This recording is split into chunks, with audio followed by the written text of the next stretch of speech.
Le jet privé Falcon 8X fendit les nuages au-dessus de la côte d'Azur, ses ailes scintillant sous le soleil méditerranéen. À l'intérieur, Mathieu Devreau, 47 ans, PDG du groupe Devreau Technologies, terminait une visioconférence avec ses directeurs régionaux. Sa silhouette élancée, vêtue d'un costume Brioni sur mesure, se détachait contre le luxe discret de la cabine. Son visage aux traits affirmés, bien que marqué par la fatigue, conservait cette expression de détermination qui avait fait trembler tant de concurrents. Les résultats du troisième trimestre ne sont pas négociables, messieurs. Je veux une croissance à 2 chiffres avant notre entrée en bourse, déclara-t-il d'une voix qui n'admettait aucune contestation avant de mettre fin à l'appel. Mathieu soupira profondément en desserrant sa cravate. Ce vol de retour de Londres vers Nice aurait dû être un moment de tranquillité, une rare pause dans sa vie minutieusement orchestrée. Il appuya son front contre le hublot, observant distraitement les vagues scintillantes de la Méditerranée. 20 ans à bâtir un empire technologique et pourtant la solitude demeurait sa seule compagne fidèle. Le pilote annonça leur descente imminente vers l'aéroport de Nice-Côte d'Azur. Mathieu commença à rassembler ses documents lorsque la porte des toilettes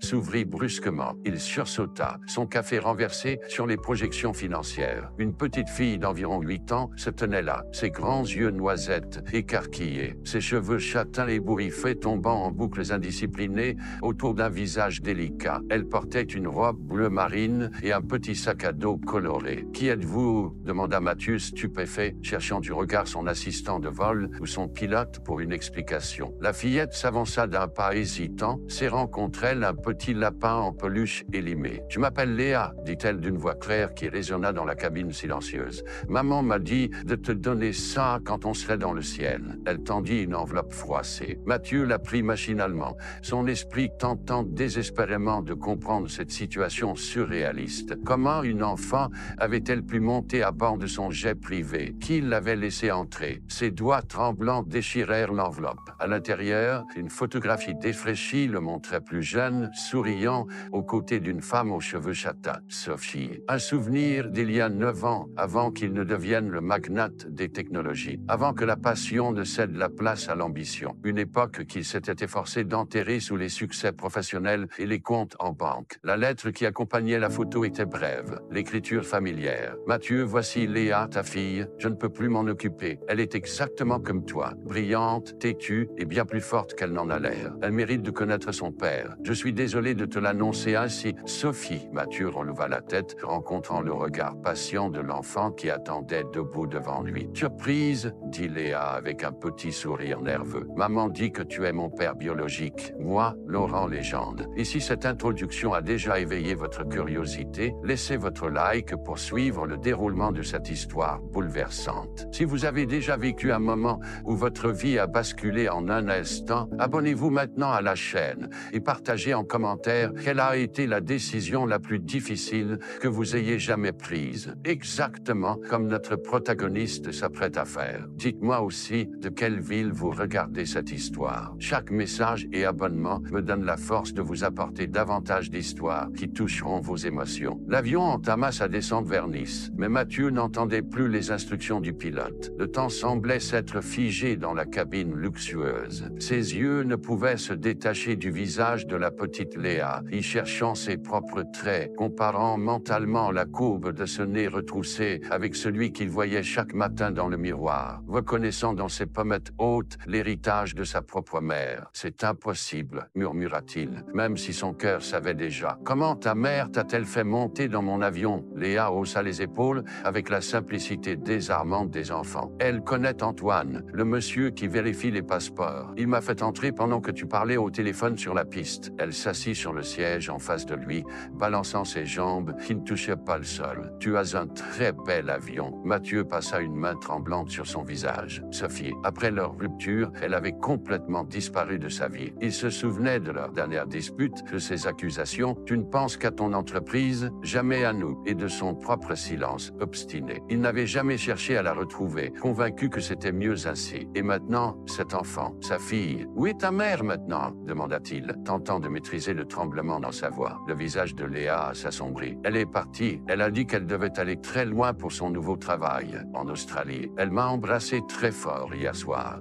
et m'a dit que maintenant je devais vivre avec toi. » Elle fouilla fouilla dans son petit sac à dos et en sortit un autre papier. Elle a dit que c'était pour les gens importants, pour qu'ils sachent que je suis avec toi maintenant. Mathieu déplia le document, un formulaire de délégation d'autorité parentale, signé par Sophie, lui confiant la garde complète de Léa Devaux. Le nom de famille le frappa comme un coup au cœur. Elle portait son nom sans qu'il n'en sache rien. L'avion toucha la piste avec une légère secousse. Mathieu regarda par le hublot les palmiers de la promenade des Anglais qui se dessinaient au loin. Sa vie parfaitement ordonnée venait de voler en éclats. « Monsieur Devaux, nous sommes arrivés », annonça le pilote en ouvrant la porte du cockpit. Il s'arrêta net en voyant Léa. « Je ne savais pas que vous aviez une passagère supplémentaire. »« Moi non plus, François », répondit Mathieu d'une voix étrangement calme. « Il semble que j'ai une fille. » Le téléphone de Mathieu vibra frénétiquement. Son assistante, Juliette, l'appelait pour la 3e fois. Il avait une réunion du conseil d'administration dans 1 heure, des investisseurs à rassurer, une entreprise à diriger. Mais pour la première fois depuis des années, ces urgences semblaient lointaines, presque insignifiantes, face à la petite fille qui le regardait avec curiosité. Monsieur, François attendait ses instructions, visiblement mal à l'aise. « Prévenez ma voiture. » Et, il chercha ses mots. « Demandez à ce qu'on achète un siège auto sur le chemin. » Léa s'était levée et regardait par le hublot, le nez collé à la vitre. « C'est là que tu habites? C'est joli. Il y a la mer. »« Oui, » répondit-il machinalement, avant de réaliser l'absurdité de la situation. Son appartement terrasse de 400 mètres carrés au dernier étage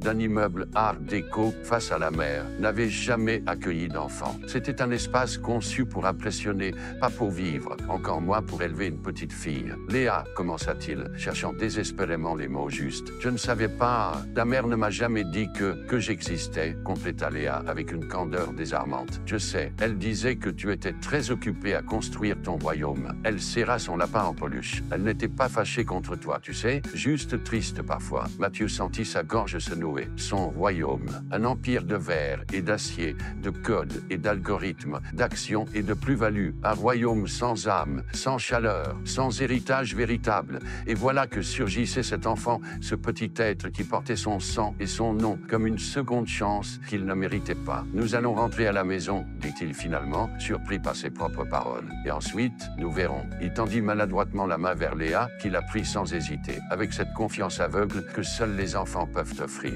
Ses doigts minuscules se refermèrent autour des siens, créant un lien physique qui sembla remonter jusqu'à son cœur endormi depuis trop longtemps. La Bentley Continental noire glissait silencieusement sur la promenade des Anglais, longeant la baie des Anges, sous un soleil éclatant. Assis à l'arrière, Mathieu observait Léa qui contemplait la mer avec émerveillement, le nez collé à la vitre teintée. Georges, son chauffeur depuis près de 10 ans, leur jetait des regards curieux dans le rétroviseur, mais avait eu la sagesse de ne pas poser de questions lorsque Mathieu était monté avec cet enfant inconnu. Le téléphone de Mathieu vibrait sans interruption. Juliette, son assistante personnelle, avait déjà laissé 8 messages vocaux et une vingtaine de textos. Le conseil d'administration l'attendait. Les décisions ne pouvaient pas être reportées. L'empire Devaux ne s'arrêtait pour personne jusqu'à maintenant. Georges, appelez Juliette et dites-lui que je ne viendrai pas aujourd'hui. Expliquez-lui que j'ai une urgence familiale. Le mot familial résonna étrangement dans sa bouche. Bien, monsieur, répondit Georges, dont les sourcils se haussèrent légèrement avant qu'il ne reprenne son impassibilité professionnelle. Léa se tourna vers Mathieu. Est-ce que tu as des animaux chez toi? J'adore les chats. Maman ne voulait pas qu'on en ait parce qu'on déménageait trop souvent. Non, je n'ai pas d'animaux, répondit Mathieu, réalisant soudain combien sa vie était dépourvue de tout ce qui n'était pas directement lié à sa réussite professionnelle. Ah, dit Léa, visiblement déçue. Puis, comme si elle se rappelait quelque chose d'important. J'ai oublié de te dire. J'ai apporté mon cahier de l'école. La maîtresse a dit que je devais continuer mes leçons, même si je changeais d'école. D'école, répéta Mathieu, sentant une nouvelle vague d'anxiété l'envahir. Il n'avait jamais mis les pieds dans une école élémentaire depuis qu'il avait quitté la sienne. Où allait-il l'inscrire? Quelle était la meilleure école de Nice? Connaissait-il seulement quelqu'un avec des enfants qui pourrait le conseiller? La voiture s'arrêta devant l'immeuble art déco de la promenade et le portier s'empressa d'ouvrir la portière. Son visage habituellement impassible ne put cacher sa surprise en voyant Léa descendre du véhicule. « Bonjour, monsieur Devaux », dit-il en s'inclinant légèrement. « Bonjour, Jean-Marc », répondit Mathieu. Puis, désignant Léa, « Ma fille va vivre avec moi désormais. » Le mot « fille » avait franchi ses lèvres naturellement, comme s'il l'avait prononcé 1000 fois auparavant. Dans l'ascenseur privé qui montait directement directement au penthouse, Léa observait son reflet dans les parois miroirs. « C'est comme dans un palais », murmura-t-elle. L'ascenseur s'ouvrit directement sur le vaste salon aux baies vitrées, offrant une vue panoramique sur la Méditerranée. L'appartement, décoré par un célèbre designer italien, était un modèle d'élégance minimaliste, tout en lignes épurées, tons neutres et matériaux précieux. Un espace conçu pour un magazine de décoration, pas pour une enfant de 8 ans. « Waouh !» s'exclama Léa en courant vers les fenêtres. « On voit toute la mer d'ici. » Mathieu la suivit, remarquant pour la première fois combien son appartement semblait froid, impersonnel. Pas une photo, pas un objet qui raconte une histoire, rien qui ne témoigne d'une vie au-delà du travail et des apparences. « Je vais te montrer ta chambre, » dit-il, réalisant trop tard qu'il n'y avait pas de chambre d'enfant. L'appartement comptait 4 chambres, la sienne, 2 chambres d'amis jamais utilisées et son bureau personnel. Il la conduisit dans une des chambres d'invités. « Tu pourras dormir ici ce soir. Demain, nous l'arrangerons à ton goût. » Léa déposa son petit sac à dos sur le lit king size aux draps immaculés et regarda autour d'elle. La chambre, comme le reste de l'appartement, était élégante et impersonnelle. Pas un jouet, pas une couleur vive,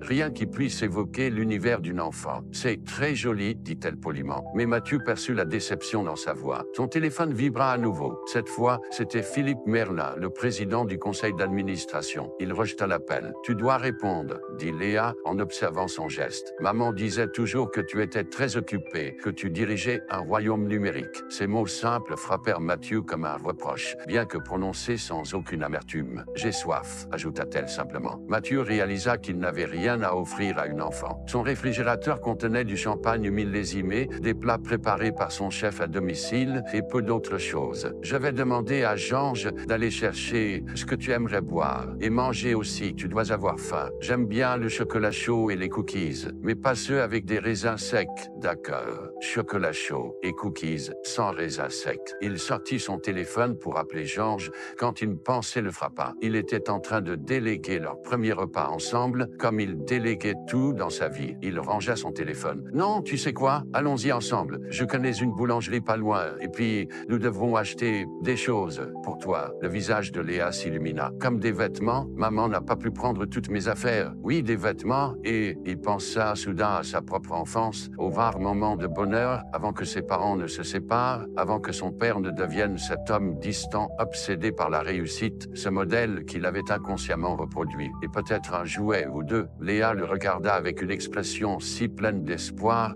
que Mathieu sentit quelque chose se briser en lui. Le mur qu'il avait construit autour de ses émotions, de sa vulnérabilité, de sa capacité à simplement être humain. « Tu sais, » dit-elle en prenant son lapin en peluche, « Monsieur Lapin dit que tu as l'air gentil, même si tu ne souris pas beaucoup. » Mathieu ne put s'empêcher de sourire alors, un vrai sourire, le premier depuis ce qui lui semblait être une éternité. « Merci, Monsieur Lapin, » répondit-il, surpris par la légèreté soudaine dans sa voix. Puis, tendant à nouveau sa main vers Léa, « Allons-y maintenant. » Elle glissa sa petite main dans la sienne et ensemble, ils sortirent de l'appartement stérile vers le monde vibrant qui attendait en bas. Un monde que Mathieu avait oublié d'habiter, trop occupé à le posséder. La boulangerie aux délices de Provence embaumait l'air de senteurs de pain frais et de viennoiserie. Mathieu n'y était jamais entré, malgré sa proximité avec son immeuble, préférant les restaurants étoilés aux plaisirs simples de la vie quotidienne. À présent, il observait Léa, dont les yeux s'écarquillaient devant la vitrine débordant de pâtisseries colorées. « Qu'est-ce que tu préfères ?» demanda-t-il, surpris par sa propre douceur. « Je peux choisir ce que je veux ?» s'étonna Léa, comme si cette liberté était un luxe rare. « Bien sûr », répondit Mathieu, réalisant qu'il ne connaissait rien des habitudes alimentaires de sa fille, ni de ses goûts, ni de ses allergies éventuelles. Cette pensée le frappa violemment. Il était responsable d'un être humain dont il ignorait tout. Tandis que Léa hésitait entre un pain au chocolat et une tartelette aux fraises, le téléphone de Mathieu vibra à nouveau. Cette fois, c'était un message de Jacques Moron, son directeur financier. « Urgence absolue. Les Américains menacent de se retirer si vous n'êtes pas présent à la réunion de 15 heures. » Mathieu sentit la tension familière lui serrer les épaules. Cette négociation avec le fonds d'investissement américain représentait des mois de travail et pourrait faire doubler la valeur de l'entreprise avant son entrée en bourse. « Monsieur ?» La boulangère attendait patiemment, tandis que Léa avait finalement opté pour un chausson aux pommes et un chocolat chaud. « Je prendrai un café, s'il vous plaît, » répondit-il machinalement. Son esprit l'œil toujours fixé sur le message. Ils s'installèrent à une petite table ronde près de la fenêtre. Léa mordit avec appétit dans son chausson, laissant des miettes sur ses joues. Mathieu lui tendit instinctivement une serviette. « Merci, dit-elle avec un sourire. À mon ancienne école, il y avait un garçon qui m'embêtait toujours à la cantine. Il disait que je n'avais pas de papa. Je lui ai dit que mon papa était trop occupé pour venir me chercher parce qu'il dirigeait une très grande entreprise, mais il ne me croyait pas. » Mathieu sentit son cœur se serrer douloureusement. Pendant qu'il s'acharnait à construire son empire, cette petite fille le défendait dans une cour d'école sans même le connaître. « Comment s'appelait ton école ?» demanda-t-il, tentant de dissimuler son émotion. « L'école Saint-Exupéry à Lyon. On habitait là-bas avant. Maman changeait souvent de travail. Lyon, si près et pourtant si loin. Sophie aurait pu le contacter à tout moment. Ta maman ne t'a jamais parlé de moi ?» demanda-t-il doucement. Léa essuya une tache de compote sur sa lèvre. « Si, souvent. Elle me montrait des photos et me racontait comment vous vous étiez rencontrés à l'université. Elle disait que tu étais le garçon le plus intelligent qu'elle ait jamais connu, mais que ton cœur était trop petit pour nous deux. » Ces paroles innocentes frappèrent Mathieu comme un coup de poignard. Il se souvenait de Sophie à l'université, brillante étudiante en littérature croisée dans un séminaire interdisciplinaire. Elle l'avait séduit par son esprit vif et sa vision romantique du monde. Elle représentait tout ce qu'il n'était pas, spontané, passionné, guidé par ses émotions plutôt que par l'ambition. « Maman n'était pas fâchée », ajouta Léa en trempant un morceau de chausson dans son chocolat. « Elle disait juste que ton rêve était différent du sien et que c'était comme ça. » Son téléphone vibra à nouveau. Cette fois, c'était Juliette. « Monsieur Devereaux, les investisseurs sont furieux. Ils exigent votre présence immédiatement. » Mathieu regarda l'heure. 14h30. La réunion était dans 30 minutes, à l'autre bout de la ville. S'il partait maintenant, il pourrait encore sauver l'accord, sauver l'entreprise, sauver l'entrée en bourse. Des années de travail, des milliards en jeu. Mais en face de lui, Léa savourait son chocolat. Sa fille, dont il ignorait l'existence jusqu'à ce matin. « As-tu d'autres questions sur moi ?» demanda Léa soudainement, comme si elle lisait dans ses pensées. « Ma maman m'a dit que tu en aurais beaucoup. » Mathieu sentit sa gorge se nouer. « Oui, j'en ai des milliers, mais nous avons tout le temps pour ça. » Après une hésitation, il ajouta « Est-ce que tu voudrais visiter la ville avec moi ?» Cet après-midi, il venait de prendre sa décision. Les investisseurs attendraient. L'accord attendrait. Pour la première fois de sa vie d'adulte,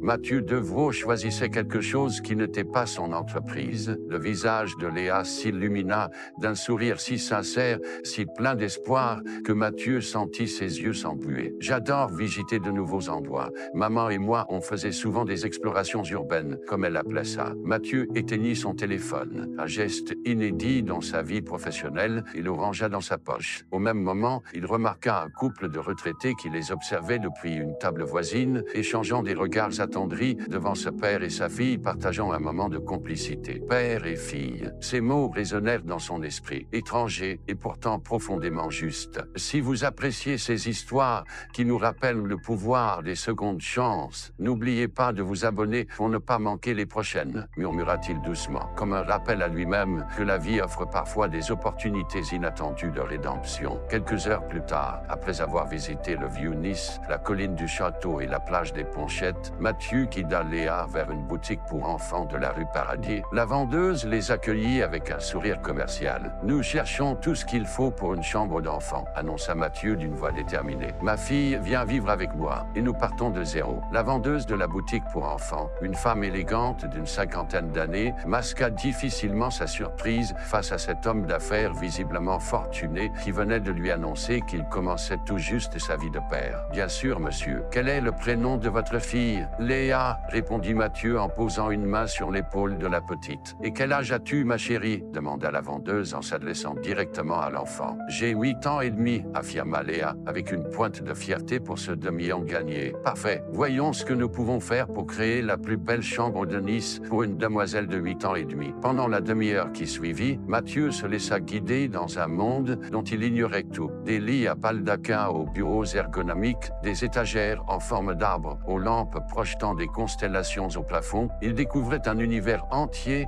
consacré au confort et à l'imagination des enfants. Léa, d'abord timide, s'était rapidement enthousiasmée, pointant du doigt une couette ornée de licorne, puis un tapis moelleux couleur lavande. En observant sa fille s'émerveiller devant ces objets, Mathieu réalisa combien il s'était coupé des plaisirs simples, du bonheur accessible dans les les petites choses. Dans son monde de bilan financier et de valeurs boursières, il avait oublié la valeur d'un sourire d'enfant. Son téléphone, qu'il avait rallumé, vibrait sans interruption dans sa poche. Il le sortit distraitement. 37 appels manqués, 15 messages vocaux, des dizaines de notifications d'emails marquées « urgent ». Philippe Moreau avait laissé un message sans équivoque. « Mathieu, les Américains sont partis. L'accord est tombé à l'eau. Le Conseil se réunit en urgence ce soir à 20h. Ton absence est inexcusable. Rappelle-moi immédiatement. » Mathieu fixa l'écran un long moment. Il aurait dû ressentir cette panique familière, cette urgence viscérale qui l'avait guidé toute sa vie. Pourtant, étrangement, il ne ressentait qu'un détachement presque serein. Il regarda Léa qui discutait avec animation avec la vendeuse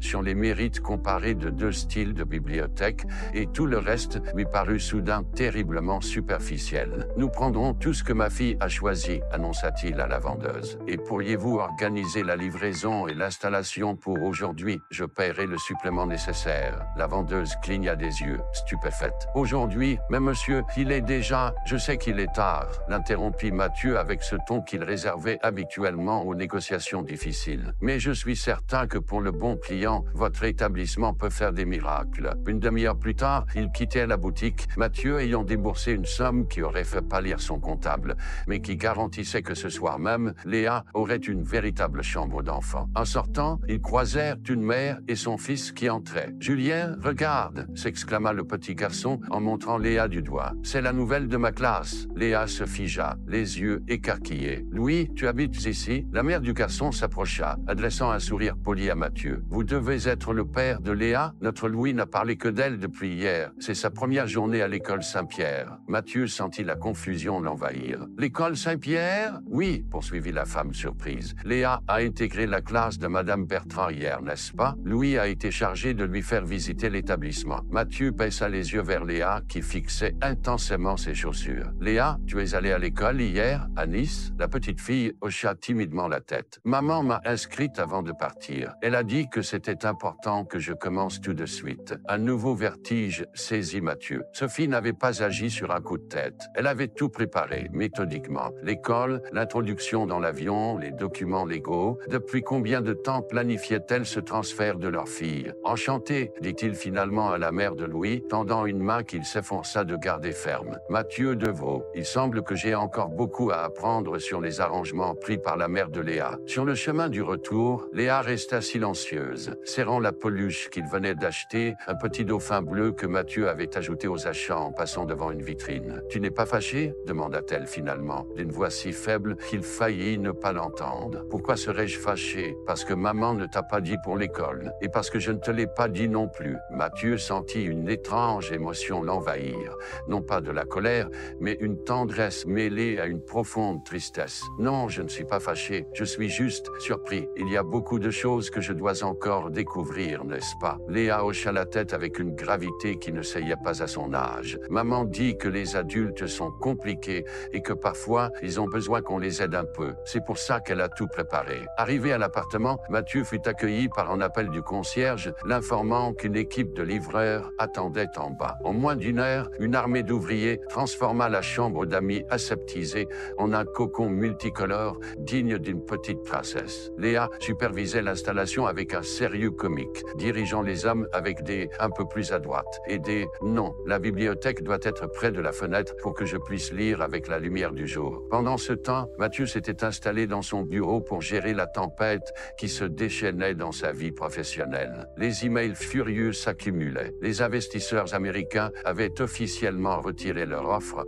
faisant plonger la valeur projetée de l'entreprise de près de 30%. Le conseil d'administration exigeait des explications. Sa secrétaire, au bord de la crise de nerfs, menaçait de démissionner. Au milieu de ce chaos, son regard tomba sur le dossier que lui avait tendu Léa dans l'avion. Il l'ouvrit à nouveau, relut la lettre de Sophie, examina les documents légaux. Il y avait aussi un petit carnet qu'il n'avait pas remarqué plus tôt, un journal de bord minutieusement tenu par Sophie, relatant les premières années de Léa, ses premiers pas, son premier mot, papa, nota-t-il avec un pincement au cœur, ses allergies aux fraises et à la pénicilline, ses peurs, le noir, les araignées, ses joies, les histoires, la natation, dessiner. La voix de Léa le tira de sa lecture. Elle se tenait dans l'encadrement de la porte, rayonnante. « Tu viens voir ma chambre? Elle est magnifique. magnifique. Mathieu se leva, surpris par la boule qui s'était formée dans sa gorge.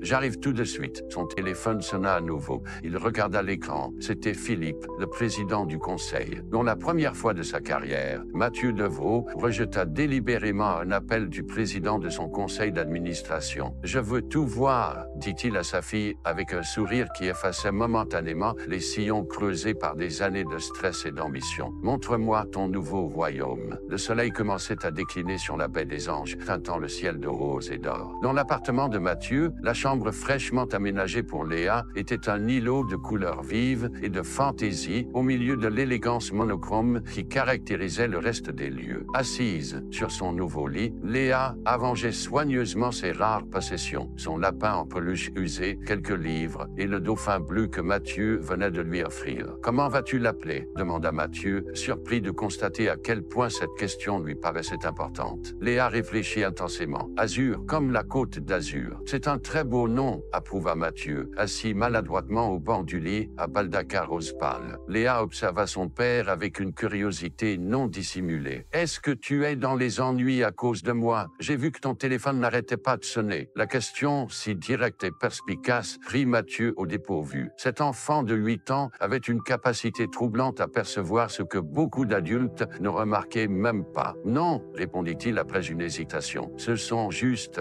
des complications professionnelles. Rien dont tu doives t'inquiéter. Maman disait toujours que les adultes disent ça quand ils ne veulent pas que les enfants s'inquiètent, mais que c'est exactement ce qui fait que les enfants s'inquiètent. » Mathieu ne put s'empêcher de sourire. Sophie et sa perspicacité. Il la retrouvait dans chaque parole de leur fille. « D'accord, » concéda-t-il, en s'asseyant plus confortablement. « J'avais une réunion très importante aujourd'hui, et je n'y suis pas allé parce que je voulais passer du temps avec toi. Certaines personnes sont fâchées contre moi maintenant. Pourquoi c'était si important? Des gens voulaient investir beaucoup d'argent dans mon entreprise, et maintenant, ils ont changé d'avis. » Léa caressa pensivement son nouveau dauphin. « Et tu vas perdre ton travail? On va devoir déménager? » « Non, rien de tout ça, » la rassura-t-il rapidement. « C'est mon entreprise, je l'ai créée. Ils ne peuvent pas me renvoyer comme ça. » Le soulagement sur le visage de Léa était palpable. « Tant mieux, parce que j'aime beaucoup ma nouvelle chambre. Et l'école aussi, même si je n'y suis allé qu'un jour. » La sonnerie de l'interphone retentit dans l'appartement. Mathieu fronça les sourcils. Il n'attendait personne. Il se leva pour répondre. « Monsieur Devereaux, » annonça la voix du concierge. « Monsieur Moreau insiste pour vous voir. Il dit que c'est une urgence professionnelle. » Mathieu sentit une vague d'irritation le traverser. « Dites-lui que je ne suis pas disponible ce soir, qu'il prenne rendez-vous avec Juliette pour demain. Il est très insistant, monsieur. Il dit qu'il ne partira pas tant qu'il ne vous aura pas parlé. » Léa s'était approchée silencieusement. « C'est ton ami qui est fâché ?» Mathieu soupira. « Ce n'est pas vraiment un ami, c'est un associé, » compléta Léa. Maman utilisait ce mot pour les gens avec qui elle travaillait, mais qu'elle n'aimait pas beaucoup. Cette observation arracha un rire surpris à Mathieu. « Tu es vraiment la fille de ta mère, tu sais. Et la tienne aussi, » ajouta Léa avec une simplicité désarmante. « Tu devrais peut-être le voir, ton associé. Sinon, il va rester en bas et être encore plus fâché. » Mathieu hésita, étonné de recevoir des conseils aussi sensés d'une enfant de 8 ans. « D'accord, mais je n'en ai pas pour longtemps. Tu peux continuer à installer tes affaires. Si tu veux regarder la télévision, la télécommande est sur la table basse du salon. » Quelques minutes plus tard, Philippe Moreau faisait les 100 pas dans le vaste salon. Grand, mince, impeccablement vêtu, il incarnait le dirigeant d'entreprise type jusqu'à sa posture rigide et son expression perpétuellement sévère. « As-tu perdu l'esprit, Mathieu ?» attaqua-t-il sans préambule. « Disparaître le jour le plus important de l'année pour l'entreprise, sans explication,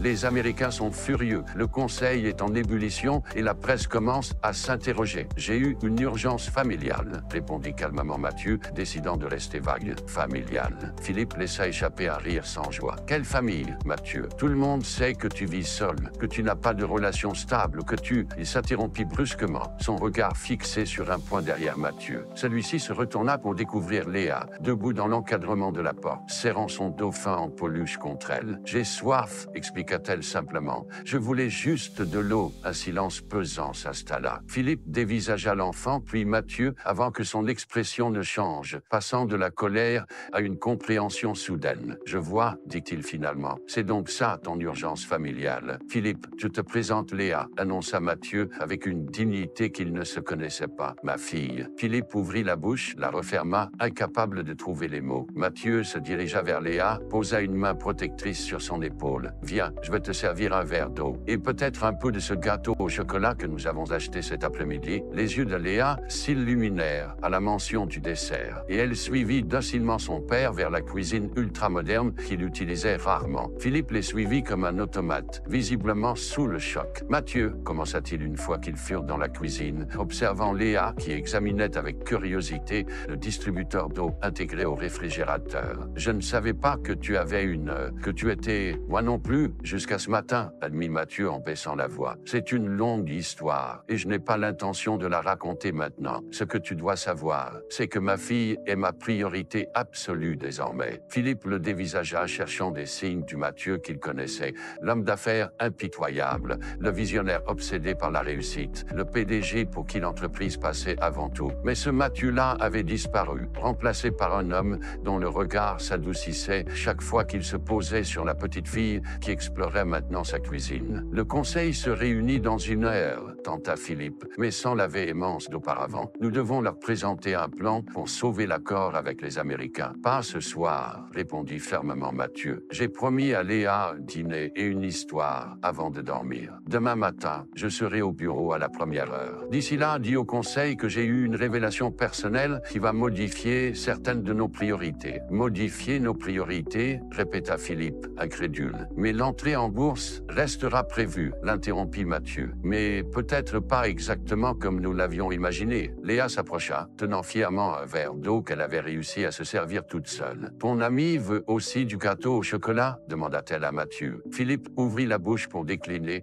mais se ravisa devant le regard inquisiteur de l'enfant. « Eh bien, pourquoi pas ?» concéda-t-il avec un sourire forcé. Pendant que Mathieu servait le dessert, son téléphone vibra à nouveau. C'était un email d'un journaliste de Les Échos, le plus important journal économique français. « Monsieur Devrault, nous avons appris l'échec des négociations avec Horizon Tech. Pouvez-vous commenter cette situation qui semble compromettre l'avenir de Devrault Technologies ?» Mathieu fixa l'écran un instant, puis éteignit complètement son téléphone. Demain serait un autre jour, avec son lot de batailles professionnelles. Ce soir appartenait à Léa. « Tu sais, » dit-il en se tournant vers Philippe tout en servant une généreuse part de gâteau à sa fille, « il y a encore 12 heures, je croyais que ma vie se résumait à cette entreprise. Maintenant, je réalise qu'elle ne faisait que commencer. » Une semaine s'était écoulée depuis l'arrivée inattendue de Léa dans la vie de Mathieu. Une semaine de bouleversement, d'ajustement et de découverte. Une semaine durant laquelle l'appartement austère s'était progressivement transformé, accueillant des dessins d'enfants sur le réfrigérateur, des chaussettes colorées oubliées sous le canapé et un rire cristallin qui rebondissait sur les surfaces autrefois silencieuses. Chaque matin, Mathieu accompagnait Léa à l'école Saint-Pierre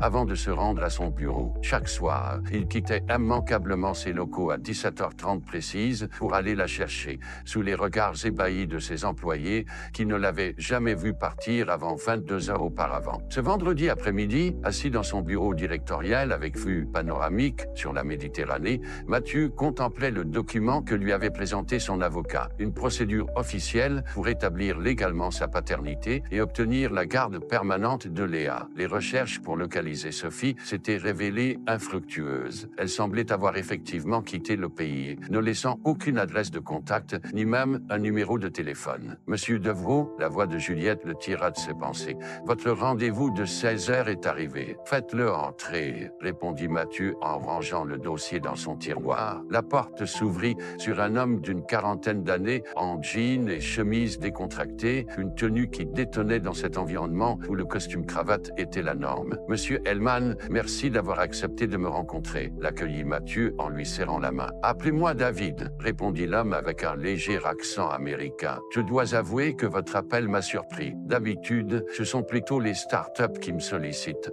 pas les géants comme Devrault Technologies. » David Hellman était connu dans la Silicon Valley comme un pionnier des technologies éducatives, ayant développé plusieurs plateformes d'apprentissage pour enfants mondialement reconnues avant de se reconvertir en investisseur et conseiller. « J'ai un projet particulier en tête », expliqua Mathieu en invitant à s'asseoir. « Quelque chose qui pourrait transformer notre approche du marché. » Au cours de l'heure qui suivit, Mathieu exposa sa vision. Une nouvelle division au sein de Devrault Technologies, dédiée aux solutions technologiques éducatives. Des tablettes spécialement conçues pour les enfants, des applications d'apprentissage adaptatives, des outils de codage ludique informatique pour initier les plus jeunes à la programmation. C'est ambitieux, commenta David. Mais pourquoi maintenant? Devraux Technologies a toujours été concentré sur les solutions d'entreprise haut de gamme. C'est un virage à 180 degrés. Mathieu hésita un instant. Disons que j'ai récemment pris conscience de certaines lacunes dans notre approche. L'éducation est le fondement de tout, n'est-ce pas? David l'observa avec un regard pénétrant. La plupart des dirigeants de votre calibre ne s'intéressent à l'éducation que lorsqu'ils deviennent parents. Mathieu ne put s'empêcher de sourire. C'est si évident? Alors j'ai raison, c'est personnel. J'ai une fille de 8 ans, admit Mathieu. Elle est récemment entrée dans ma vie. David hocha la tête sans demander plus de détails. Les meilleures innovations naissent souvent de motivation personnelle. Mon premier logiciel éducatif, je l'ai créé pour mon fils autiste. On voulait résoudre nos propres problèmes. Et finalement, ça a aidé des millions d'enfants. La conversation se poursuivit, passant des aspects techniques aux considérations commerciales pour finalement aboutir à une proposition de collaboration. À 17h15, Mathieu regarda sa montre. Je dois vous laisser. J'ai promis à ma fille de la récupérer à l'école. Bien sûr, répondit David en se levant. Envoyez-moi les détails du projet et nous pourrons organiser une séance de travail la semaine prochaine. Après avoir accompagné son visiteur, Mathieu rassembla rapidement ses affaires. Il était sur le point de quitter son bureau quand Juliette l'arrêta. Monsieur Devraux, il y a quelqu'un qui insiste pour vous voir. Elle dit que c'est personnel et urgent. Mathieu consulta sa montre. 17h20. Je n'ai pas le temps, Juliette. Qui est-ce? Elle n'a pas voulu me donner son nom. Elle a simplement dit que c'était au sujet de votre fille. Le cœur de Mathieu manqua un battement. Faites-la entrer immédiatement. Quelques instants plus tard, une femme élégante d'une 60aine d'années pénétrait dans son bureau. Ses cheveux gris argentés étaient coiffés en un chignon sophistiqué et son tailleur Chanel suggérait une aisance financière certaine. Bonjour Mathieu, dit-elle d'une voix où perçait une froideur délibérée. Cela fait longtemps. Mathieu la fixa, incrédule. Hélène, qu'est-ce que vous faites ici? Ce n'est pas ainsi que l'on accueille sa belle-mère, même après toutes ces années, répliqua-t-elle avec un sourire sans chaleur. Surtout quand on cache l'existence de sa petite fille pendant 8 ans. Mathieu sentit le sol se dérober sous ses pieds. Hélène Valois, la mère de Sophie, une femme qu'il n'avait pas revue depuis sa rupture tumultueuse avec sa fille. Je ne cachais rien du tout, répondit-il en s'efforçant de garder son calme. J'ai découvert l'existence de Léa il y a une semaine à peine. Sophie ne m'avait jamais informé de sa grossesse. Hélène l'étudia un long moment, comme si elle évaluait la véracité de ses paroles. Sophie a toujours eu un flair pour le dramatique, concéda-t-elle finalement. Je suppose que cette mise en scène avec l'avion était son idée. Vous étiez au courant? Pas des détails, mais Sophie m'a appelé la veille de son départ pour l'Australie. Elle m'a dit qu'elle avait confié Léa à son père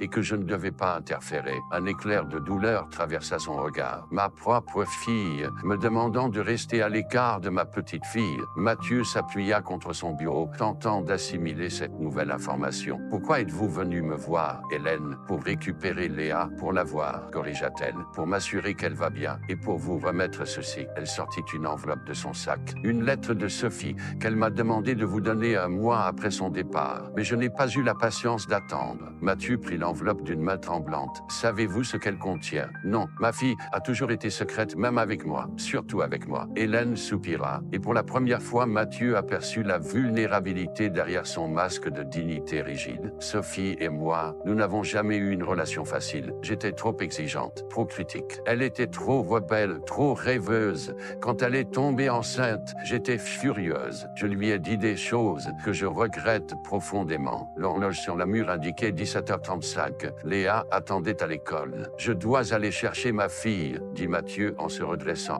Venez avec moi, rencontrez votre petite fille. La surprise se peignit sur le visage d'Hélène. Vous me laisseriez la voir, juste comme ça? Elle a besoin de sa famille, répondit simplement Mathieu, de toute sa famille. Pendant le trajet vers l'école Saint-Pierre, un silence tendu régnait dans la voiture. Mathieu tenait toujours l'enveloppe non ouverte, tiraillée entre l'envie de la déchirer immédiatement et la crainte de son contenu. Lorsqu'ils arrivèrent, Léa était assise sur un banc dans la cour, seule, dessinant dans un carnet. En voyant Mathieu, elle bondit sur ses pieds, son visage s'illuminant. Puis elle aperçut Hélène et s'arrêta net. « Grand-mère » murmura-t-elle, incrédule. Hélène porta une main à sa bouche, des larmes soudaines débordant de ses yeux. « Oh mon Dieu, elle me reconnaît !» Léa courut vers eux, mais s'arrêta à mi-chemin, hésitante, regardant alternativement Mathieu et sa grand-mère. « C'est bon » la rassura Mathieu. Mathieu. Ta grand-mère est venue te voir. Léa se jeta allant dans les bras d'Hélène qui s'était agenouillée pour l'accueillir. Mathieu les observait. Une étrange émotion lui serrant la gorge. En l'espace d'une semaine, il était passé d'homme seul à père.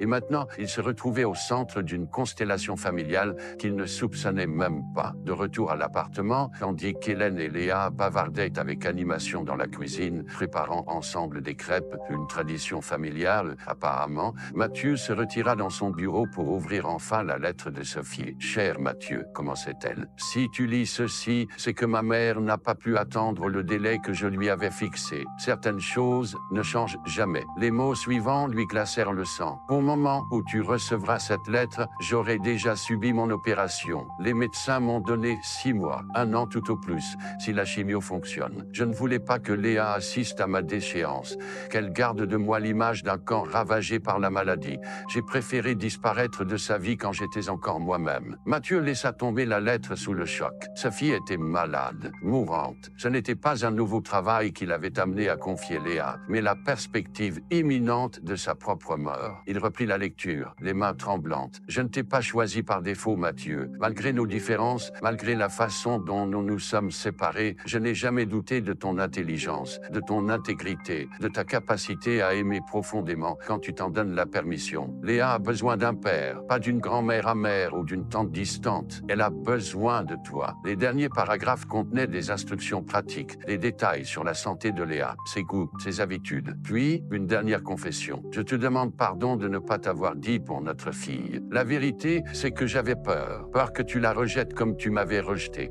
Peur que tu essayes de me l'enlever avec tes avocats et ton argent. Peur que tu lui fasses sentir qu'elle n'était pas une priorité dans ta vie parfaitement ordonnée. Je réalise maintenant que c'était injuste. Tu avais le droit de savoir, de choisir. J'espère qu'il n'est pas trop tard pour que tu découvres la joie d'être père. Léa est ce que j'ai fait de mieux dans ma vie. Elle est aussi une partie de toi, la meilleure partie, celle que tu as peut-être oubliée en devenant l'homme d'affaires que le monde admire. Prends soin d'elle, et peut-être qu'en l'aimant, tu apprendras à t'aimer toi-même différemment. » La lettre était signée simplement, avec amour malgré tout, Sophie. Mathieu resta immobile, le papier froissé entre ses doigts. Les rires lui parvenaient de la cuisine. Léa et sa grand-mère, unies par les souvenirs d'une femme qui avait orchestré cette réunion improbable depuis les coulisses de sa propre tragédie. Sophie mourait à l'autre bout du monde, seule, par choix. Il essuya les larmes qui coulèrent sur ses joues et se leva, déterminé. Il ne laisserait pas les choses se terminer ainsi, pas cette fois. La nuit était déjà bien avancée lorsque Mathieu sortit enfin de son bureau, la lettre de Sophie soigneusement pliée dans sa poche. Dans le salon, il trouva Hélène assise sur le canapé, un verre de vin rouge à la main, le regard perdu sur les lumières de la ville qui scintillaient au-delà des baies vitrées. « Léa s'est endormie, dit-elle doucement. Je lui ai lu une histoire, comme avant. Elle m'a demandé si j'allais rester. » Mathieu s'assit face à elle, épuisé émotionnellement. « Vous le saviez, n'est-ce pas? » Pour la maladie de Sophie, Hélène hocha lentement la tête, ses yeux se remplissant de larmes. « Cancer du pancréas, stade 4, diagnostiqué il y a 3 mois. Les médecins lui ont donné très peu d'espoir dès le départ. » Elle but une gorgée de vin comme pour se donner du courage. « Quand elle me l'a annoncé, j'ai voulu qu'elle reste près de moi, qu'elle se fasse soigner en France. Mais Sophie a toujours été inflexible. Pourquoi l'Australie? Une clinique expérimentale à Melbourne. Ils testent un nouveau traitement, une immunothérapie qui a montré des résultats prometteurs. Mais elle ne voulait pas que Léa assiste à tout ça. Les effets secondaires, la souffrance, l'incertitude. » Hélène soupira profondément. « Sophie m'a fait jurer de ne rien vous dire. Elle voulait que vous choisissiez d'aimer Léa pour elle-même, pas par pitié ou par obligation. » Mathieu passa une main sur son visage. « Elle aurait dû me laisser le choix dès le début. Léa avait le droit de connaître son père,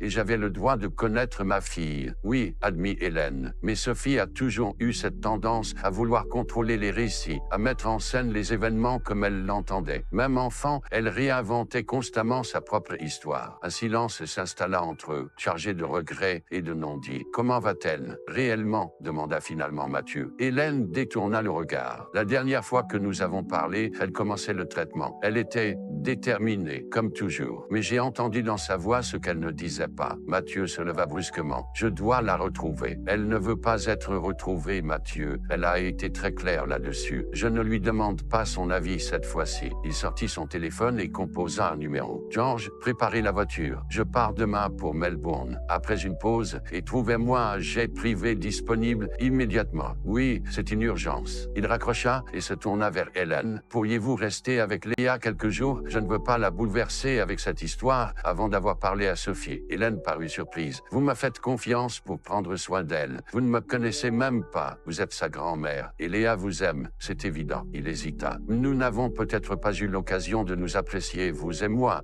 mais nous avons un point commun.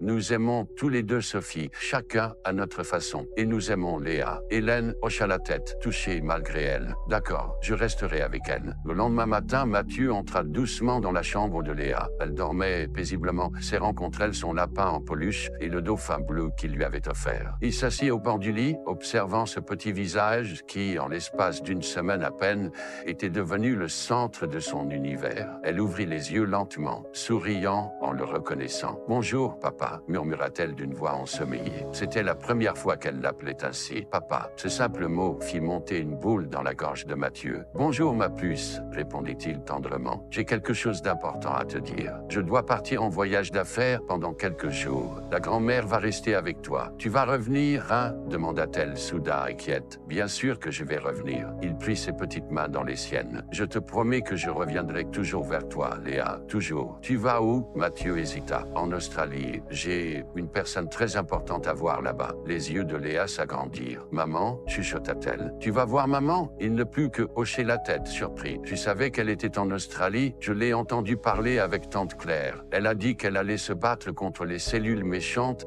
mais qu'elle ne voulait pas que je la voie être malade comme grand-père avant. » Des larmes commencèrent à couler sur ses joues. « Elle va mourir comme lui ?» Mathieu la prit dans ses bras, la serrant fort contre lui. « Je ne sais pas, ma chérie, mais je te promets que je vais tout faire pour l'aider. Tu peux lui dire que je l'aime très fort et que je suis sage et que j'apprends bien à l'école. Je lui dirai tout ça, et bien plus encore. » Quelques heures plus tard, après des adieux déchirants avec Léa, Mathieu était à bord d'un jet privé en direction de Melbourne. Pendant le vol, il travailla sans relâche, réorganisant son emploi du temps, déléguant des responsabilités, préparant l'avenir. Philippe s'occuperait de l'entreprise en son absence. La nouvelle division éducative serait lancée comme prévu. La vie continuerait. Mais ses pensées revenaient sans cesse à Sophie. Pendant toutes ces années, il s'était convaincu qu'elle l'avait quitté par caprice, par incompatibilité fondamentale. Il n'avait jamais envisagé qu'elle puisse porter son enfant, qu'elle puisse prendre seule cette décision monumentale de donner naissance à leur fille et de l'élever sans lui. Que lui dirait-il en la retrouvant? La colère qui l'avait initialement habité s'était dissipée, remplacée par un mélange confus de gratitude pour le cadeau qu'était Léa, de regret pour les années perdues et de terreur face à la perspective de perdre Sophie définitivement, juste après l'avoir retrouvée dans son cœur. L'avion atterrit à Melbourne au petit matin. Une voiture l'attendait pour le conduire directement à la clinique Grayson, un établissement ultramoderne, spécialisé dans les traitements expérimentaux contre le cancer. Le trajet lui parut interminable. Chaque feu rouge, une torture. Chaque détour, une épreuve supplémentaire. Enfin arrivé, il se précipita vers l'accueil, brandissant la photo de Sophie qu'il avait gardée toutes ces années dans son portefeuille sans jamais se l'avouer. « Je cherche cette femme, Sophie Valois. Elle est française, admise ici il y a environ une semaine pour un traitement expérimental contre le cancer du pancréas. » La réceptionniste consulta son ordinateur. « Je suis désolé, monsieur, mais je ne peux pas divulguer d'informations sur nos patients sans autorisation. Je suis le père de sa fille, » insista Mathieu, sa voix trahissant son désespoir. « S'il vous plaît, c'est urgent. » À cet instant, une voix s'éleva derrière lui. « Mathieu, Mathieu Devaux !» Il se retourna vivement. Une femme d'une quarantaine d'années, aux traits tirés par la fatigue, le dévisageait avec incrédulité. « Claire !» reconnut-il. « Claire Valois, la sœur cadette de Sophie. »« Mon Dieu, c'est vraiment toi, » dit-elle en s'approchant. « Comment? Pourquoi es-tu là? Je sais tout, Claire. Pour Sophie, pour sa maladie, je dois la voir. » Le visage de Claire se décomposa. « Tu arrives trop tard, Mathieu. Sophie a fait une réaction sévère au traitement hier. Elle est en soins intensifs, dans un coma artificiel. Les médecins ne sont pas optimistes. » Le monde sembla s'effondrer autour de Mathieu. « Conduis-moi à elle, » exigea-t-il d'une voix étranglée. Maintenant, quelques minutes plus tard, il se tenait près d'un lit d'hôpital, contemplant le visage pâle et amaigri de la femme qu'il avait autrefois aimée. Des tubes et des moniteurs l'entouraient, la maintenant artificiellement en vie. Ses cheveux châtains, autrefois si luxuriants, avaient été rasés, révélant un crâne vulnérable où persistaient quelques mèches éparses. « Sophie » murmura-t-il en prenant sa main inerte dans la sienne. « Sophie, je suis là, je suis venu te chercher. » Claire, restée en retrait, essuya une larme. « Les médecins disent qu'elle peut peut-être nous entendre, mais ils ne savent pas si elle se réveillera. » Mathieu s'assit au bord du lit, tenant toujours cette main si fragile. « Je l'ai rencontrée, Sophie. Notre fille, elle est merveilleuse, brillante, courageuse. Elle te ressemble tellement. Elle a tes yeux, ton sourire, ta façon de froncer les sourcils quand elle réfléchit. » Sa voix se brisa. « Elle m'a changé, Sophie. En une semaine, elle a fait de moi quelqu'un de meilleur. Quelqu'un qui comprend enfin ce qui compte vraiment. » Il sortit son téléphone, faisant défiler les photos qu'il avait prises de Léa durant cette semaine précieuse. Léa mangeant une glace sur la promenade des Anglais, Léa dans sa nouvelle chambre, Léa endormie avec son lapin et son dauphin. « Regarde, Sophie, regarde ce que nous avons créé ensemble. Elle t'attend, elle a besoin de sa mère. J'ai besoin, » il hésita, surpris par ses propres mots. « J'ai besoin de toi aussi. » Les moniteurs continuaient leur bip régulier, indifférents à l'émotion qui submergeait la pièce. « Qu'est-ce que je peux faire ?» demanda-t-il enfin à Claire. « Il doit y avoir quelque chose, un spécialiste, un autre traitement. » Claire secoua tristement la tête. Sophie a déjà consulté les meilleurs spécialistes de France avant de venir ici. Cette clinique était son dernier espoir. Le traitement expérimental a échoué et son organisme est trop affaibli maintenant pour tenter autre chose. « Non, » s'obstina Mathieu, « je refuse d'accepter ça. J'ai des ressources, des contacts. Je peux faire venir n'importe quel médecin, financer n'importe quelle recherche. Ce n'est pas une question d'argent, Mathieu. » Sophie le savait. C'est pourquoi elle a organisé les choses comme elle l'a fait avec Léa. Elle se préparait à cette issue. « Eh bien, pas moi » s'emporta-t-il. « Je ne suis pas prêt à la perdre. Pas maintenant, pas comme ça. » Il se tourna à nouveau vers Sophie, serrant sa main comme s'il pouvait, par la seule force de sa volonté, lui insuffler son énergie, sa vie. « Tu n'as pas le droit d'abandonner, Sophie. Pas après m'avoir fait découvrir Léa. Pas après m'avoir montré ce que signifie vraiment aimer quelqu'un plus que soi-même. » Et puis, comme dans ces films qu'il avait toujours trouvés ridicules, il sentit une infime pression sur ses doigts, si légère qu'il crut l'avoir imaginée. Mais non, les doigts de Sophie avaient bougé. Il en était certain. « Claire !» s'écria-t-il. « Elle a bougé. Appelle les médecins. » Dans la confusion qui suivit, avec les médecins se précipitant dans la chambre, les moniteurs s'affolant, et Claire agrippant son bras avec une lueur d'espoir dans les yeux, Mathieu resta ancré dans sa certitude. Sophie n'avait pas dit son dernier mot, et lui non plus. 3 mois s'étaient découlés depuis ce jour fatidique à Melbourne. L'automne avait doucement coloré la Côte d'Azur, transformant la palette éblouissante de l'été en teinte plus douce, plus mélancolique. Sur la terrasse de la villa que Mathieu venait d'acquérir à Èze, surplombant la mer Méditerranée, Sophie était installée dans une chaise longue, emmitouflée dans une couverture légère, malgré la douceur persistante de l'air. Son visage portait encore les marques de la maladie, une pâleur inhabituelle, des traits affinés, des cernes qui ne s'effaçaient jamais complètement. Mais ses cheveux avaient commencé à repousser, formant un duvet châtain qui lui donnait un air presque juvénile. Et dans ses yeux brillait cette lueur indomptable que Mathieu avait redécouvert aimé. « Léa va bientôt rentrer de l'école, » dit-elle en consultant sa montre. « Tu as appelé le chauffeur pour lui rappeler de prendre son violoncelle? Elle a cours avec Madame Dupré aujourd'hui. » Mathieu s'approcha, posant une tasse de thé vert sur la table à côté d'elle. « Tout est réglé. Et oui, j'ai mis son goûter préféré dans son sac ce matin. Et non, je n'ai pas oublié de signer son autorisation pour la sortie au musée de demain. » Il sourit. « Je commence à connaître la routine. » Sophie le gratifia d'un sourire ironique. Qui aurait cru que le grand Mathieu Devaux deviendrait expert en logistique parentale? Certainement pas le Mathieu d'il y a 6 mois, admit-il en s'asseyant face à elle. Le miracle avait eu lieu à Melbourne. Contre toutes attentes médicales, Sophie était sortie du coma 3 jours après l'arrivée de Mathieu. Les médecins avaient parlé de phénomènes inexplicables, d'une rémission spontanée que la science ne pouvait expliquer. Claire avait évoqué un miracle. Mathieu, lui, préférait y voir la force de caractère légendaire de Sophie, cette obstination qui l'avait autrefois exaspéré et qu'il admirait désormais sans réserve. Le chemin avait été long ensuite. Des semaines d'hospitalisation, des traitements expérimentaux moins agressifs, puis ce vol médicalisé vers la France que Mathieu avait organisé dès que les médecins l'avaient autorisé. Le retour à Nice, les retrouvailles déchirantes et joyeuses entre Sophie et Léa, et enfin cette nouvelle vie qu'il construisait jour après jour dans cette villa qu'il avait choisie pour son calme, sa vue apaisante et sa proximité avec l'école de Léa. Comment s'est passée la visioconférence différence avec New York?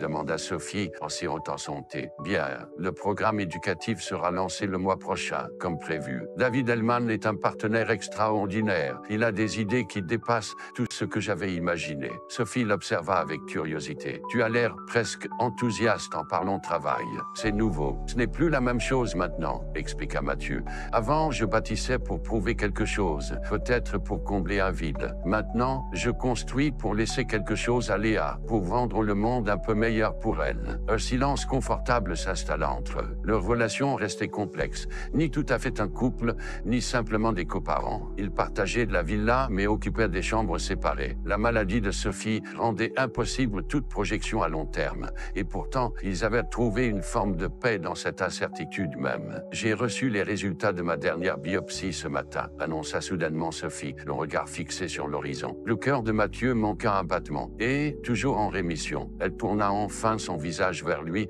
un sourire fragile aux lèvres. 6 mois de plus, Mathieu, 6 mois de plus avec notre fille. Il s'agenouilla près d'elle, prenant ses mains dans les siennes. Et avec moi, si tu veux. Je ne te mérite pas, tu sais, murmura-t-elle. Après t'avoir caché Léa pendant toutes ces années, après avoir débarqué dans ta vie parfaitement ordonnée pour tout bouleverser, ma vie n'était pas parfaite. Elle était vide. Il serra doucement ses doigts. Tu m'as offert le plus beau des cadeaux, Sophie. Tu m'as permis de connaître notre fille, de devenir père, de redécouvrir ce que signifie aimer quelqu'un plus que soi-même. Des larmes brillèrent dans les yeux de Sophie. Je l'ai fait égoïstement, parce que je ne voulais pas qu'elle me perde sans avoir un père pour l'aimer comme je l'aime. L'amour est toujours un peu égoïste, répondit-il doucement. Mais regarde ce qu'il a créé, cette famille imparfaite, inattendue, mais si précieuse. Le portail électrique s'ouvrit au loin et le bruit d'une voiture remontant l'allée leur parvint. Sophie se redressa, essuyant rapidement ses larmes. Voilà Léa, ne lui dis rien pour la biopsie, d'accord? Pas encore. Je veux juste qu'elle profite de cette journée normalement. Mathieu acquiesça et se leva pour accueillir leur fille. Quelques instants plus tard, Léa déboulait sur la terrasse, son cartable jeté négligemment dans l'entrée, ses cheveux en bataille comme toujours après l'école. Maman, papa, Madame Lefebvre a adoré mon exposé sur les dauphins. Elle m'a mis un A+, s'exclama-t-elle en brandissant une feuille couverte d'étoiles dorées. C'est merveilleux, ma chérie, répondit Sophie en ouvrant les bras pour l'accueillir. Et on a une nouvelle élève dans la classe, poursuivit Léa après avoir embrassé sa mère. Elle s'appelle Aïcha et elle vient du Maroc. Je lui ai proposé de l'aider parce qu'elle ne parle pas très bien français encore. C'est très gentil de ta part, approuva Mathieu, ému par cette générosité spontanée. Tu pourrais peut-être l'inviter à goûter un jour? Les yeux de Léa s'illuminèrent. Vraiment? Je peux? Bien sûr. Cette maison a toujours de la place pour accueillir de nouveaux amis. Léa le serra brièvement dans ses bras avant de courir se changer. Sophie observait la scène avec un mélange de tendresse et de mélancolie. Merci, dit-elle simplement quand ils furent à nouveau seuls. Pourquoi? Pour être devenu le père dont elle avait besoin, pour m'avoir pardonné, pour nous avoir offert cette vie, même si elle n'est que temporaire. Mathieu s'assit à côté d'elle, prenant sa main dans la sienne. Rien n'est jamais définitif, Sophie. Les médecins se trompent parfois. Les miracles arrivent. Et même si il s'interrompit, incapable de prononcer les mots, même si le temps nous est compté, chaque jour est un cadeau. Je l'ai appris grâce à toi. Sophie se blottit contre lui, reposant sa tête sur son épaule. Tu sais ce qui me fait le plus peur, ce n'est pas de mourir, c'est d'être oublié, que Léa grandisse sans se souvenir de moi. Cela n'arrivera jamais, promit Mathieu, avec une intensité qui l'a surpris. Je lui parlerai de toi tous les jours. Je lui raconterai comment sa mère était brillante, obstinée, passionnée, comment elle lisait des poèmes de Prévert sous la pluie, comment elle dansait pieds nus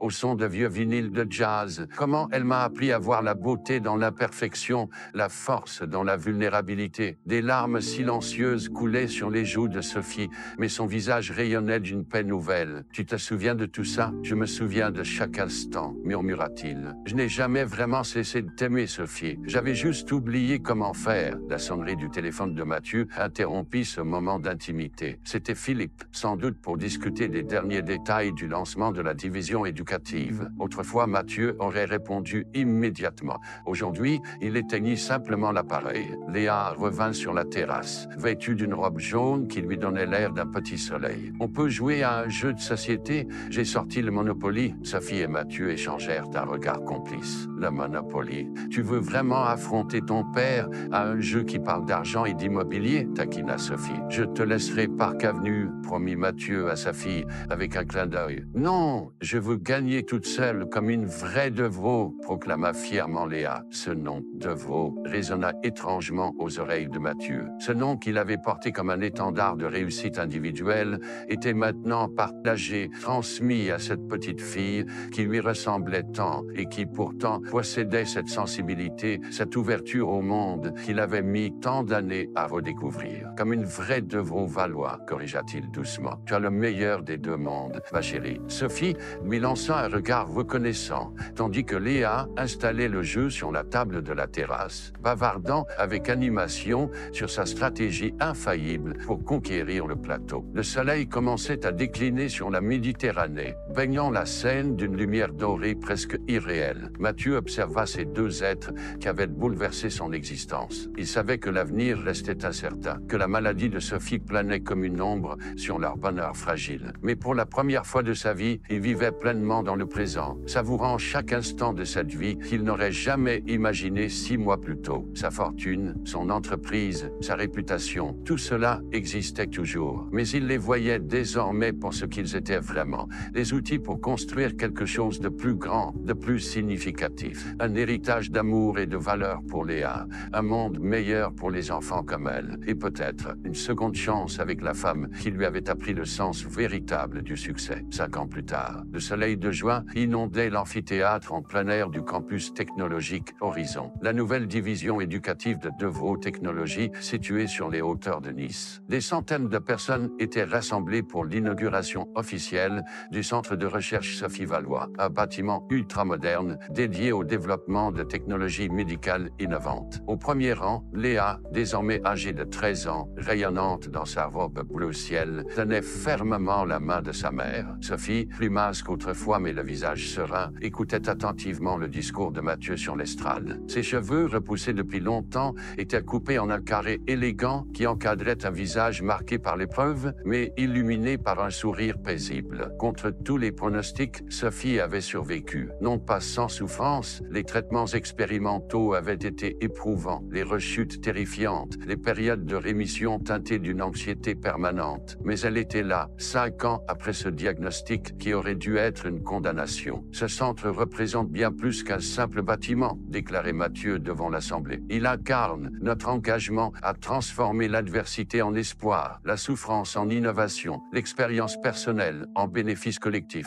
Dans le public, plusieurs personnalités du monde médical et technologique hochaient la tête avec approbation. L'histoire de Mathieu Deveau et de sa transformation de magnate des technologies impitoyable en philanthrope visionnaire avait fait le tour des médias spécialisés. Ce que peu de gens savaient, c'est que cette métamorphose avait débuté dans un jet privé, avec une petite fille tenant un lapin en peluche. Quand la maladie a frappé notre famille, poursuivait Mathieu, j'ai découvert à quel point la technologie de pointe restait inaccessible à tant de patients. Le centre Sophie Valois changera cette réalité en démocratisant l'accès aux traitements innovants et en finançant des recherches qui, autrement, ne trouveraient pas de soutien commercial suffisant. Du coin de l'œil, Sophie remarqua que Léa se redressait avec fierté à la mention du nom de sa mère. L'adolescente avait hérité de l'intelligence vive de ses deux parents, de la sensibilité artistique de Sophie et de la détermination inflexible de Mathieu. Mais elle possédait aussi cette qualité rare qui lui était propre, une empathie naturelle qui faisait d'elle une médiatrice née. Hélène Valois, assise de l'autre côté de Léa, essuya discrètement une larme. La relation entre la grand-mère et son gendre, d'abord tendue, s'était transformée en un respect mutuel. Tous deux avaient trouvé un terrain d'entente dans leur amour pour Léa et leur soutien à Sophie durant ces années de combat contre la maladie. Notre premier projet, annonça Mathieu, sera un partenariat avec l'Institut Melbourne de recherche oncologique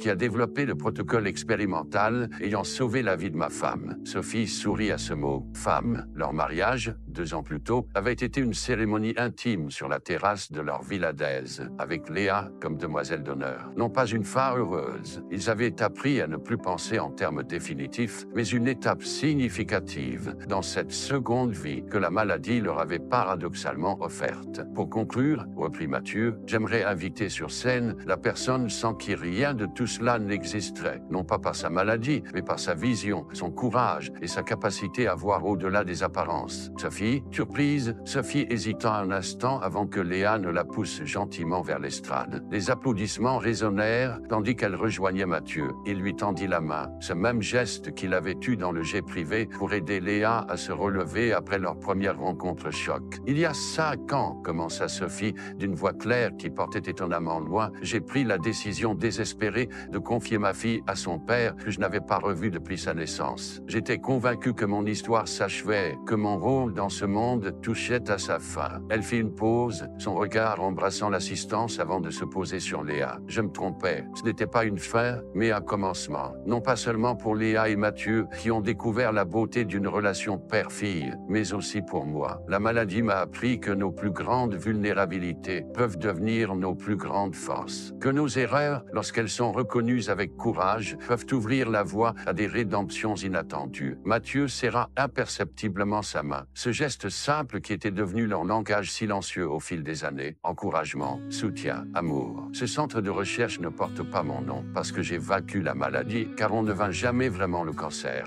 On apprend à vivre avec sa menace. Il porte mon nom parce que ma maladie a été le catalyseur d'une transformation bien plus vaste que ma propre guérison. Elle a permis de reconnecter une famille brisée, de réorienter une fortune vers des causes qui changent véritablement des vies et de rappeler à tous ceux qui luttent qu'aucun diagnostic n'est le chapitre final de leur histoire. Les applaudissements crépitèrent à nouveau, mais Sophie n'avait pas terminé. Aujourd'hui, je veux partager avec vous tous une nouvelle que seuls mes proches connaissent jusqu'à présent. Elle prit une profonde inspiration. Ma dernière batterie de tests a confirmé que je suis en rémission complète depuis maintenant 2 ans. Mes médecins parlent désormais de guérison. Une clameur parcourut l'assemblée. Dans le public, Léa se leva d'un bond, les larmes ruisselant sur son visage, tandis qu'Hélène l'enlaçait, tout aussi émue. Cette victoire n'est pas seulement la mienne, poursuivit Sophie.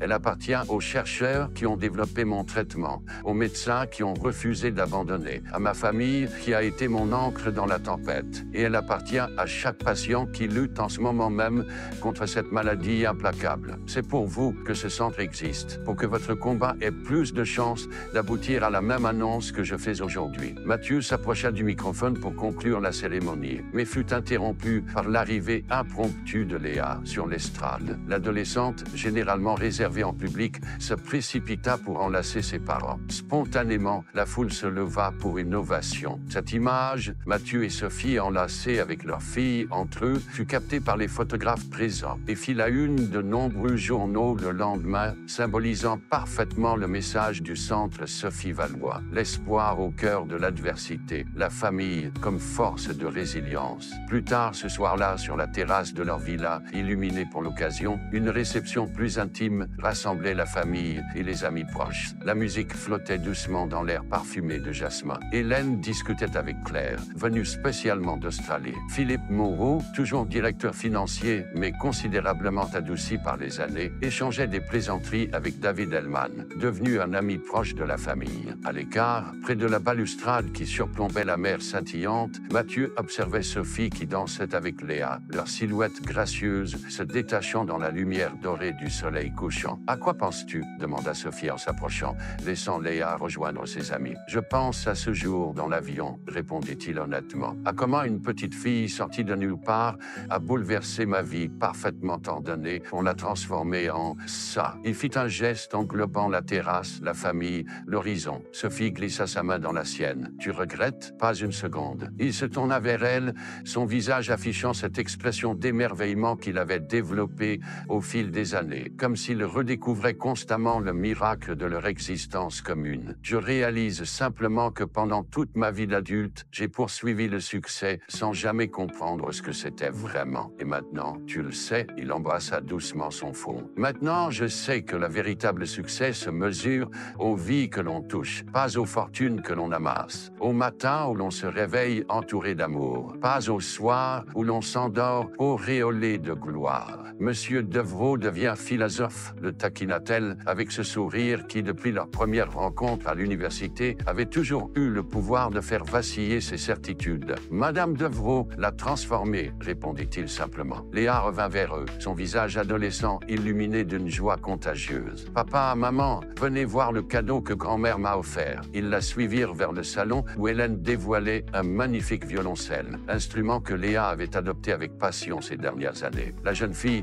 se jeta dans les bras de sa grand-mère, puis saisit l'instrument avec révérence. « Est-ce que je peux jouer quelque chose maintenant pour célébrer la guérison de maman ?»« Bien sûr, ma chérie, » acquiesça Sophie en s'asseyant, Mathieu à ses côtés. Les premières notes de la suite numérale de Bach s'élevèrent, pures et vibrantes, dans l'air du soir. Sophie posa sa tête sur l'épaule de Mathieu, leurs doigts entrelacés. « Tu sais, » murmura-t-elle, « il y a 5 ans, quand j'ai mis Léa dans cet avion, j'étais terrifié. Je croyais faire un acte désespéré, un dernier recours. Et maintenant je sais que c'était le premier pas vers notre guérison à tous. Pas seulement la mienne, mais la tienne aussi, et celle de notre famille que je croyais impossible à reconstruire. » Mathieu l'observa à la lueur dorée du crépuscule. Cette femme qui avait traversé l'enfer et en était revenue avec une sagesse et une grâce que peu possédaient. Il repensa au PDG froid et calculateur qu'il avait été, à l'homme perdu qui avait découvert sa paternité dans un jet privé et au chemin parcouru depuis. « Je suis chaque jour à mes côtés, » murmura-t-il, reprenant ces mots qu'elle lui avait dit durant sa maladie. Que ce soit dans les moments de joie